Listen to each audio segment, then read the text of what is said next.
대부분의 그리스도인의 소망은 천국에 가는 것일 것입니다. 천국, 하늘나라, 천당이라는 말도 있습니다. 대개는 죽은 다음에 그곳에 가는 것으로 생각을 하기도 합니다. 그런데 성경에서 말하는 천국, 하늘나라는 무슨 의미가 있을까요? 성경에서는 하늘나라와 하나님의 나라가 같이 사용되었는데 같은 말입니다.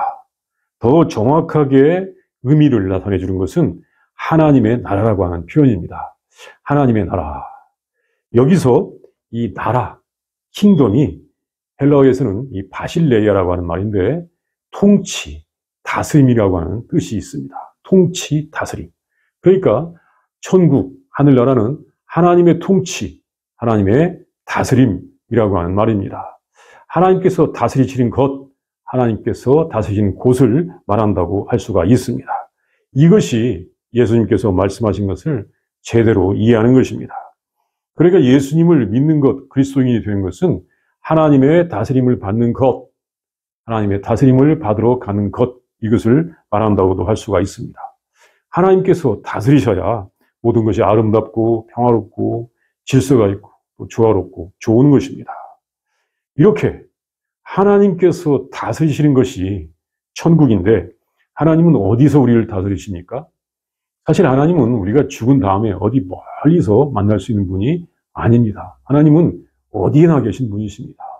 옴니프레젠트라고 하죠. 하나님은 어디에나 계십니다.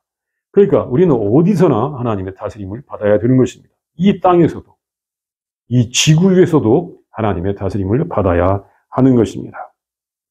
이것은 옛사람들이 생각하거나 또는 다른 종교에서 말하는 이 천당이라고 하는 것과는 다른 의미가 있습니다.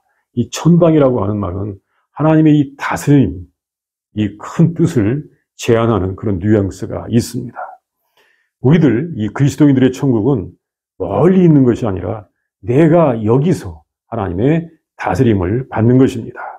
그 다스림을 받는 완벽한 모델이 예수 그리스도이십니다. 예수 그리스도께서는 하나님의 완벽한 다스림을 받으셨습니다. 우리가 처음부터 하나님의 다스림을 완전하게 받을 수는 없겠지만 우리가 이 성경 말씀을 알아가는 중에 하나님의 뜻을 알게 되고 또 예수님을 닮기 위하여 기도하는 중에 하나님의 다스림을 더 많이 받게 될 것입니다. 그리고 마지막에는 하나님과 하나가 되어서 하나님의 영생에 참여하게 될 것입니다.